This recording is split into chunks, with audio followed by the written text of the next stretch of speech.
नमस्कार दोस्तों, मेरा नाम संदीप कुमार शर्मा, उन्नति classes and library centre Mandawar.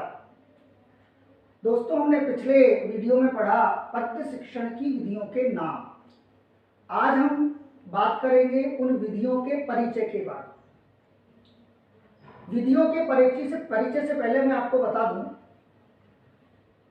इन पद्य शिक्षण की विधियों में कुछ बड़ी ही इंपॉर्टेंट विधियां हैं।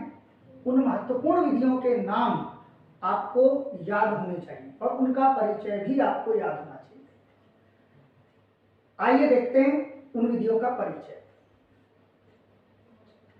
सबसे पहले अगर हम बात करें विधियों की, तो हमारी सबसे पहली विधि हमने पढ़ी थी भाषानुवाद विधि। वो चक्र आपको याद होगा, भाषा गीत तुलना दंड खंड व्यास समीक्षा व्याख्या टीका।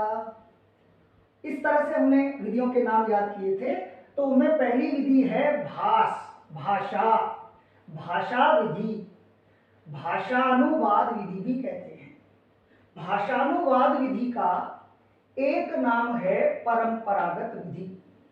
इसी विधि को अगर हम कहें तो परंपरागत विधि के नाम से जानते हैं। अगली विधि है, इसी विधि का एक नाम और है अर्थबोध विधि, और इसी विधि को हम शुष्क विधि भी कहते हैं। शुष्क इसलिए कहते हैं क्योंकि जो शिक्षक होता है वो पद्य के प्रत्येक शब्द का अर्थ स्वयं बताता है, छात्र निष्क्रिय होकर बैठे रहते हैं और केवल शिक्षक ही सक्रिय होता है। इसलिए इसका नाम रखा गया भाषानुवाद विधि। तो इसके तीन नामों से इसको और जाना जाता है, जो आपके सामने है, परंपरागत विधि, अर्थबोध विधि, शुष्क विधि। इंपॉर्टेंट आपको याद रखना है शुष्क विधि। शुष्क विधि नाम से प्रसिद्ध विधि कौन सी है? तो शुष्क विधि नाम से जो प्रसिद्ध है उस विधि का नाम है भाषानुवाद विधि। इसके बाद जो अगली विधि है वो गीत विधि है। तो देखेंगे लिखा हुआ है गीत विधि। गीत विधि जिसे हम नाट्य विधि भी कहते हैं, ये जो विधि है, इस विधि में रसानुभूति भवति, अर्थात इस विधि को गा करके, इस विधि में पद्य को गा करके और छात्रों के सामने उपस्थित किया जाता है। रसानुभूति इसलिए होती है कि जब छात्रों के सामने हम कोई श्लोक पढ़ते हैं तो छात्र श्लोक को पढ़ करके आनंदित होते हैं, उसे बार बार उसका गायन करते हैं। कहते हैं कि प्राथमिक स्तर के लिए यदि सबसे रुचिकर विधि है, सबसे मनोहर विधि है, तो वो विधि कौन सी है? गीत विधि है। नाट्य इसलिए कहा गया है क्योंकि कई बार शिक्षक जब श्लोक का गायन करता है तो अभिनय को भी दिखाता है, अभिनय के माध्यम से उस श्लोक को पढ़ता है। इसलिए गीत विधि को नाट्य विधि भी नाम दिया गया। अगर आप चतुर्थ कक्षा, पंचमी कक्षा को अगर पढ़ा रहे हैं तो इस विधि का उपयोग कीजिए। अर्थ से मतलब मत रखिए, अर्थ बाद की बात है, पहले बच्चों को श्लोक पढ़ना आना चाहिए। ये हमारी सबसे पहली प्राथमिकता होती है।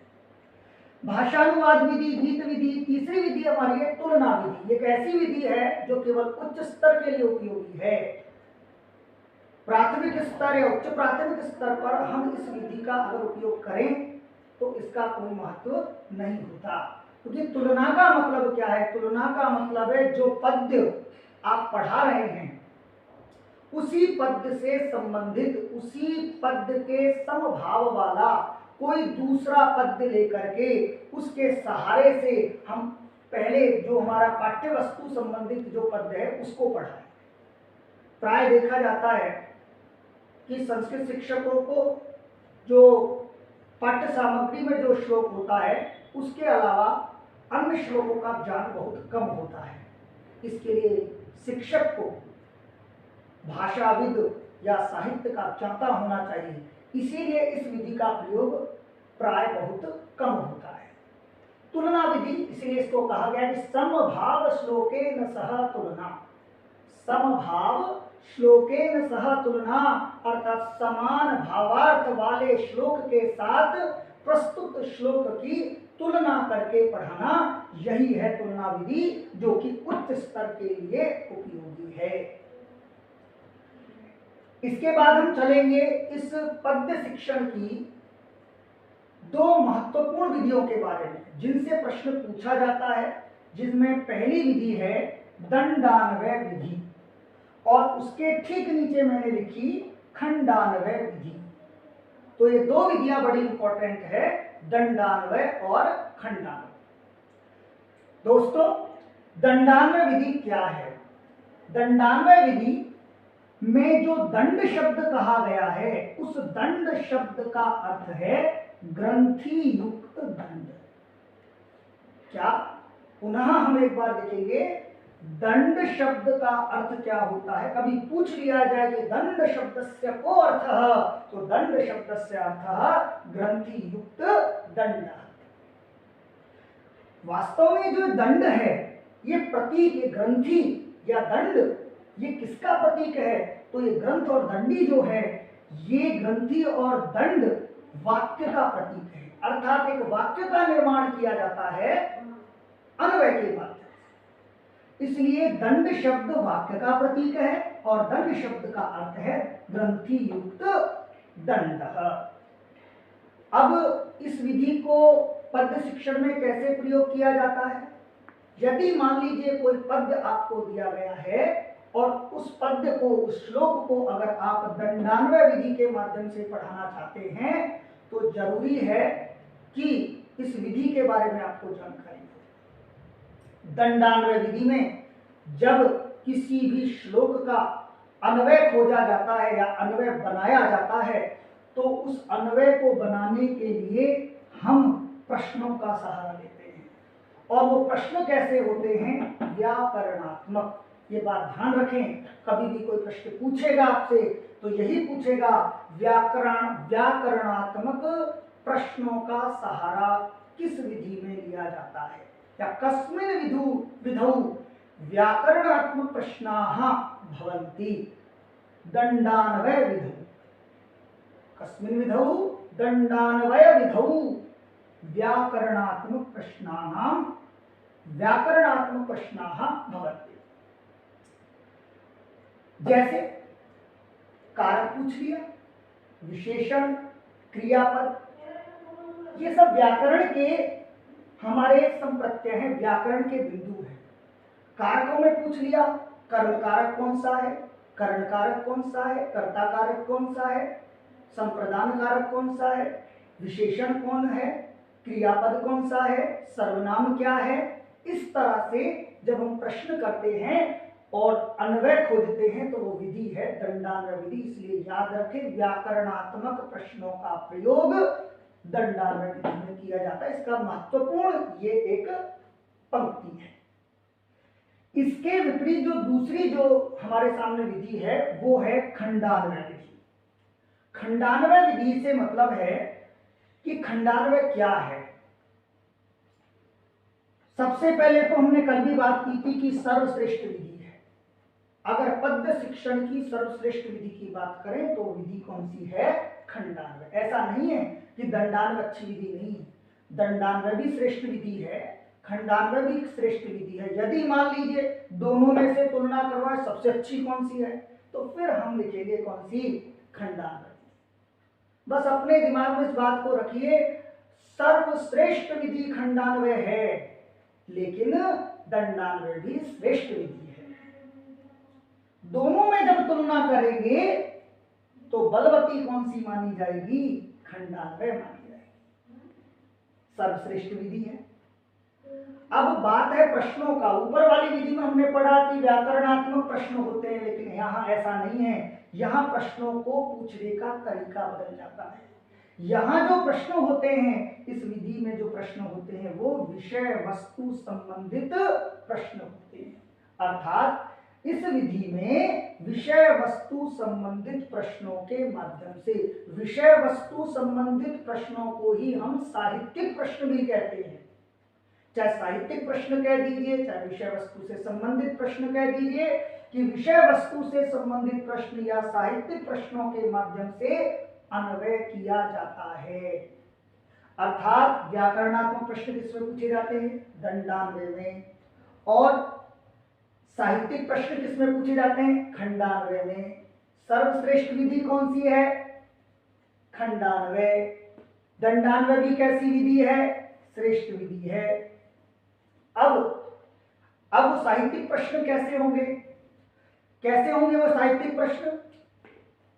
जैसे हमने पहले व्याकरणात्मक प्रश्न किए थे कि कर्ता क्या है, तो कर्ता के लिए हम क्या कहेंगे? कह। ये साहित्यिक प्रश्न हो गया। अगर कर्म पूछना है तो कम, या स्त्रीलिंग में काम, या नपुंसकलिंग में किम। यदि हमें दंडान्वय में हमने पूछा कि कर्णकारक कौन सा है, तो फिर उसी को जब खंडान्वय में प्रश्न करेंगे तो केन। संप्रदान को कस्मै, कस्यै। इस तरह के जब हम कह, कम, केन, कस्मै, कस्मात इस तरह के जब प्रश्नों को करते हैं और अन्वय निकलता है उत्तरों के माध्यम से, तो वो विधि कौन सी है? खंडान्वय है। ऐसे ही जब हमने कहा विशेषण पद कौन सा है, अब विशेषण की जगह हमने पूछा कीदृशः, तो कीदृशः किसमें आएगा? खंडान्वय में आएगा। और जब हम कहें कि विशेषण क्या है, तो विशेषण दंडान्वय में आएगा। इसी तरह से जब हम आगे बढ़ते हैं तो जैसे कि कह, कम, केन, कस्मै, कीदृशः, ये सारे जो प्रश्न हैं ये खंडान्वय में किए जाते हैं। अयम यह जो विधि है ये प्रश्नोत्तर विधि का अंग है। किसका अंग है? प्रश्नोत्तर विधि का अंग है। और देखिए, साहित्यिक प्रश्नों का के माध्यम से अन्वय होता है, यह प्रश्नोत्तर विधि का अंग है। ये हम सीख चुके हैं। अब उन्होंने कहा कि प्रश्नोत्तर विधि का अंग कैसे है, क्योंकि हम जानते हैं गद्य शिक्षण की हमारी एक विधि है जिसका नाम है प्रश्नोत्तर विधि। गद्य शिक्षण में विधि का उपयोग किया जाता है। गद्य शिक्षण की प्रश्नोत्तर विधि का एक नाम है डायलैक्टिक मेथड। आपने 2013 सेकंड ग्रेड का एग्जाम देखा होगा, उसमें प्रश्न पूछा भी गया था कि ये प्रश्न पूछा गया कि प्रश्नोत्तर विधि का दूसरा नाम क्या है? प्रश्नोत्तर विधि है अपरम नाम किम, तो वहां ऑप्शन था डायलैक्टिक मेथड। तो इस तरह के प्रश्न पूछे जाते हैं, तो प्रश्नोत्तर विधि का अंग है। तो इस तरह से एक दंडान्वय और एक खंडान्वय, महत्वपूर्ण बातें यही हैं कि दंडान्वय विधि में व्याकरणात्मक प्रश्न होते हैं और खंडान्वय विधि में विषय वस्तु से संबंधित या साहित्यिक प्रश्न होते हैं।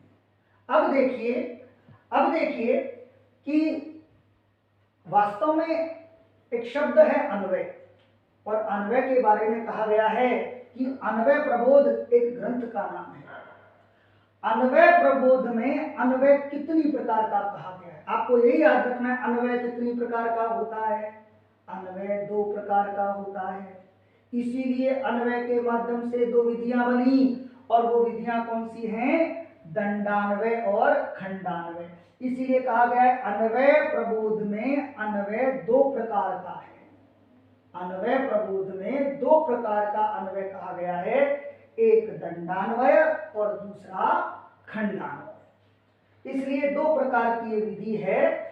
2 प्रकार की एक विधि है, कौन कौन से? दंडान्वय विधि और खंडान्वय विधि। तो अन्वय 2 प्रकार का हो गया। कितने प्रकार का? दंडान्वय और खंडान्वय, ये दोनों नाम हो गए। कभी भी पूछा जाए अन्वय कितनी प्रकार का होता है, तो आपको लिखना है अन्वय 2 प्रकार का होता है, दंडान्वय और खंडान्वय 2 प्रकार का होता है। तो ये हमारी जो है पद्य शिक्षण की विधि है। मैं थोड़ा सा आपको एक डिस्क्राइब करके बताता हूं।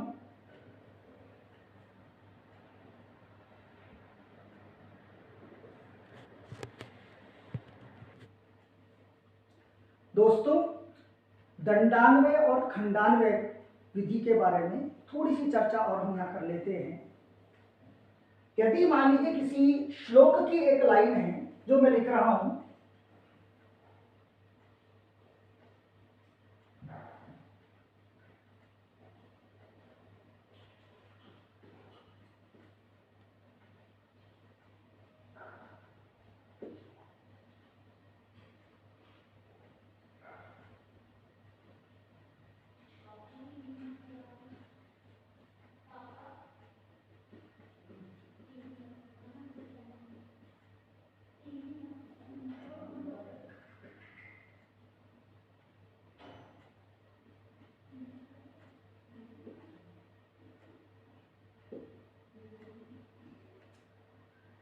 आप देखिए, अगर दंडान्वय विधि से इस पद की पंक्ति का, पद के 2 चरणों का अगर मैं अन्वय करूं तो अन्वय कैसे होगा।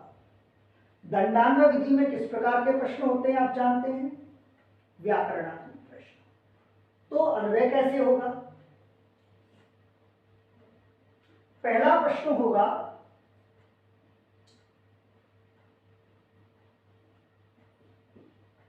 प्रथम पादे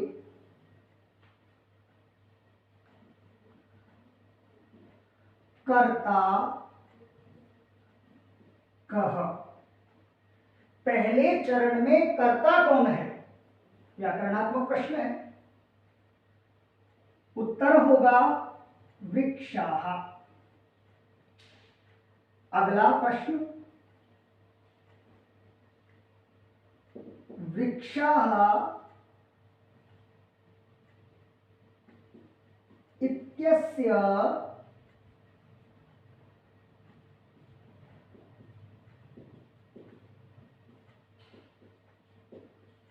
विशेषणम किम।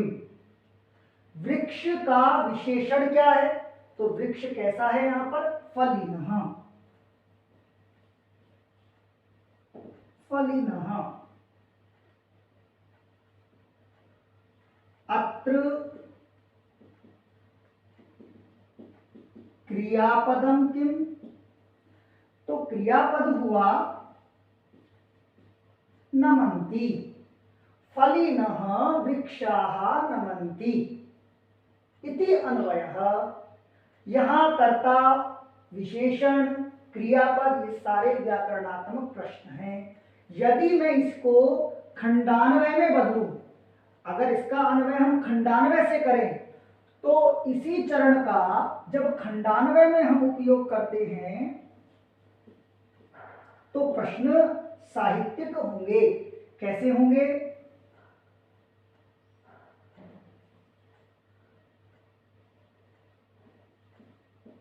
प्रथम पादे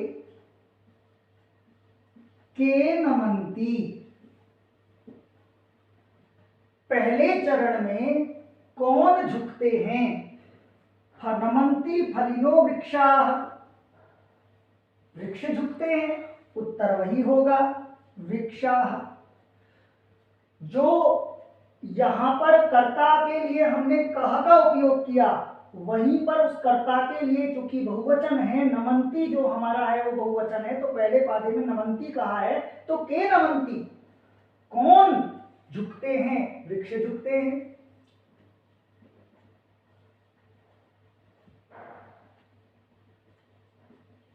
वृक्षाः